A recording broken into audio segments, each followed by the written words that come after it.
Hundreds of vehicles attempt to enter Cambodia's capital city from Vietnam despite lockdown. Removing logistics barriers to boost exports of Mekong Delta's agri-products.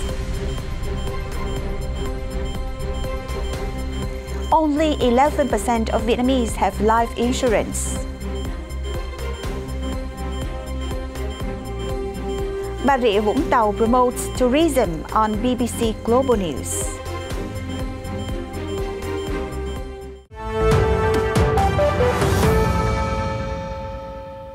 Hello, welcome to FBNC News. Thanks for joining us in today's program, and here are the details.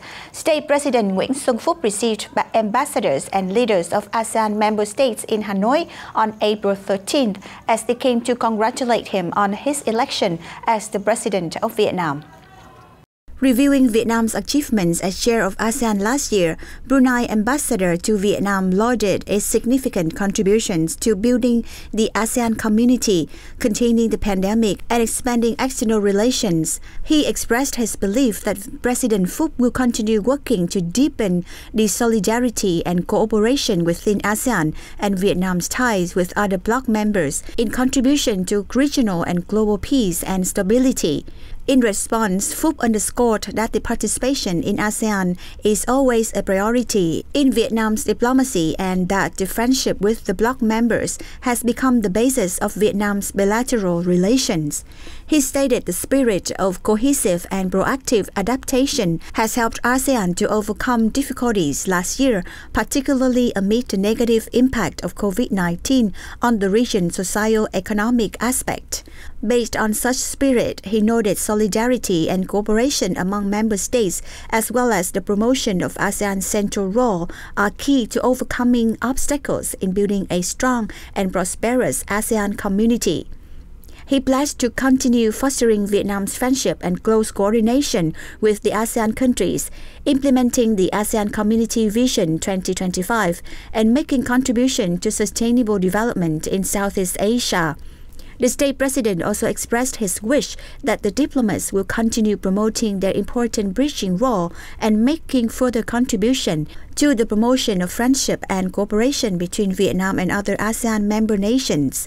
He also took the occasion to send his greetings to Cambodia, Laos, Myanmar, and Thailand on their traditional New Year festivals and to Muslim countries in ASEAN on Ramadan.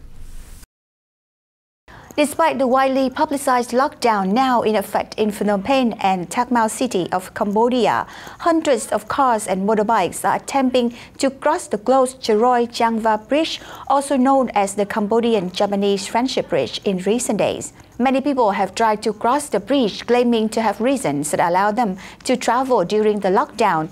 Police and authorities are currently attempting to process traffic and verify their claims. Phnom Penh has been placed under a lockdown for the first time since the emergence of COVID-19 cases in the country at the end of last year. During the 2-week period, non-essential travel will also be restricted.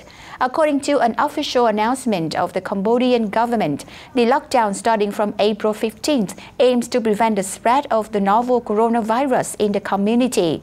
In Ta Keo province that borders Vietnam's An Giang province, anyone who violates relevant regulations will be fined from 1 to 2 million riel or $250 to $500. Meanwhile, residents in Savay Rieng province bordering Vietnam's Tây Ninh province have been forced to wear face masks and put under social distancing following the detection of the new community cases in the locality.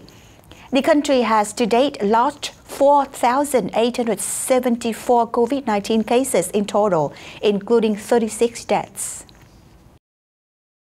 Now, in order for the Vietnamese agricultural products to become more competitive and able to reach out to the world market, at the Logistics Leverage for the Mekong Delta Agri-Products workshop held last week in the Mekong Delta province of Hậu Giang, local officials, businesses, and experts have shared their thoughts on removing logistics barriers to boost their exports.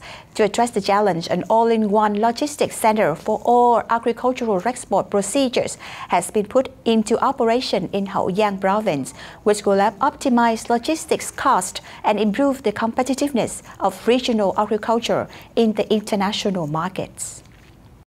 The Mekong Delta is a key economic region in Vietnam, contributing about 90% of the rice output, 65% of the seafood production, as well as 70% of the country's fruit exports. Every year, the Mekong Delta exports tens of millions of tons of goods. However, there is a lack of seaports in the region, especially deep water ports that can handle export containers. This, coupled with overloaded ports in Ho Chi Minh City, leads to increased service fees, storage fees, and waiting times. Facing the above situation, the model of all-in-one logistics center has been evaluated by both scientists and farmers as an effective solution to help elevate the status of Vietnamese agricultural products and optimize logistic costs.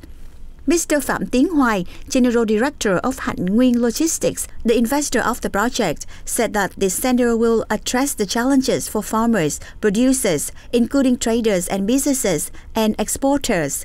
The center is a gathering place for hundreds of traders buying agri-products from farmers. In particular, it is possible to store agri-products after harvest for up to 90 days instead of just 7 days as a tradition for many generations.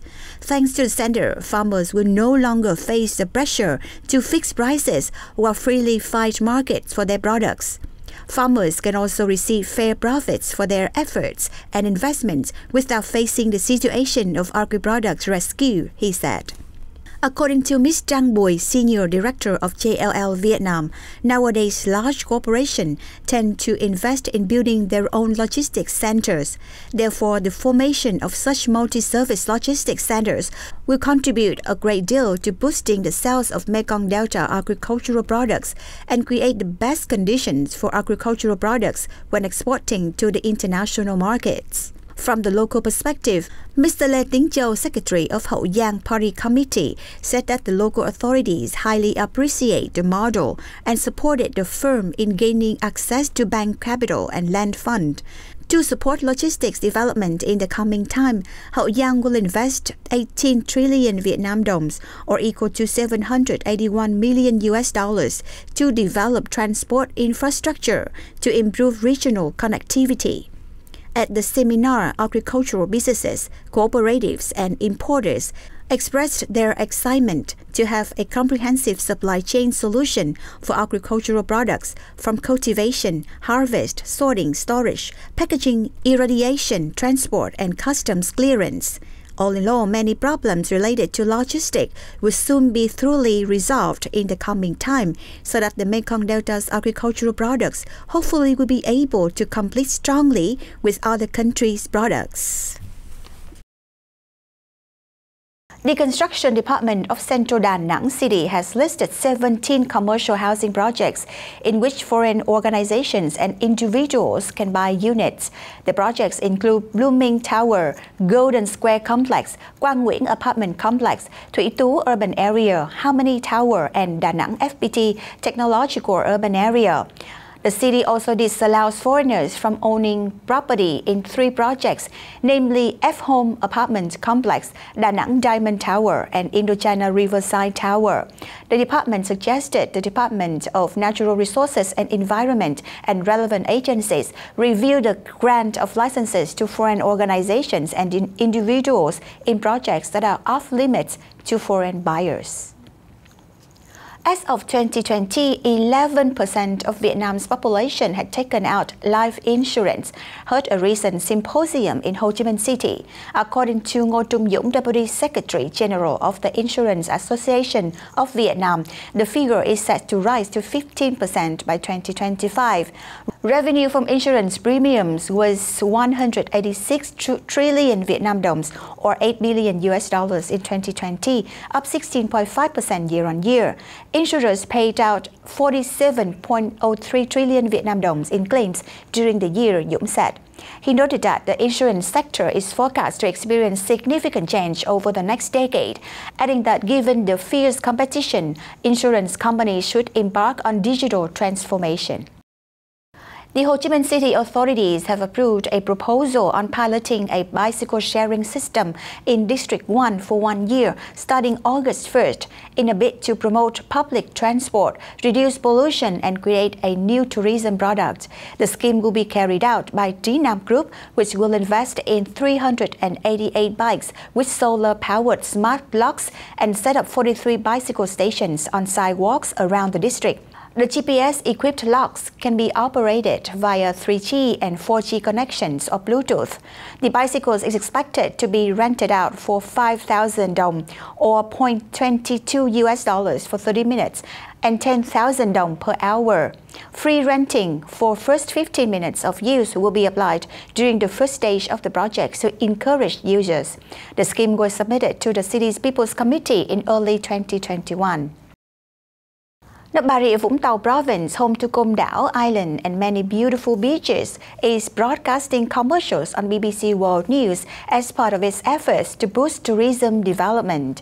Under an agreement on tourism promotion between the Provincial Department of Tourism and BBC Global News Channel, interesting features of RiaVung Tau is promoted to international tourists as a dynamic destination with blue sea, white sand, sunshine, and new discoveries. The 30-second video, which is being broadcasted every day between 9:30 a.m. and 7 p.m. from April 8th to June 2nd, aims to bring the southern province charms closer to foreigners. BBC Global News is among leading media channels in the world, with over 450 million households viewing from more than 200 countries and territories worldwide. The channel is available in 3 million hotel rooms on 178 cruise ships and 53 airlines. A press conference was held recently to introduce activities celebrating the 8th Vietnam Book Day. The second National Online Book Festival will run from April 17th to May 15 at book365.vn, while a virtual one on book copyright is slated for April 19th to 24th. The opening ceremony of Vietnam Book Day will be held on April 18th in Ho Chi Minh City's Book Street. It will feature pavilions of nearly 100 units, and a panoply of activities will be arranged, such as seminars and book introduction events. That has come to an end of FBNC News Weekly today. Thank you for joining us, and we'll look forward to seeing you again next time. Goodbye.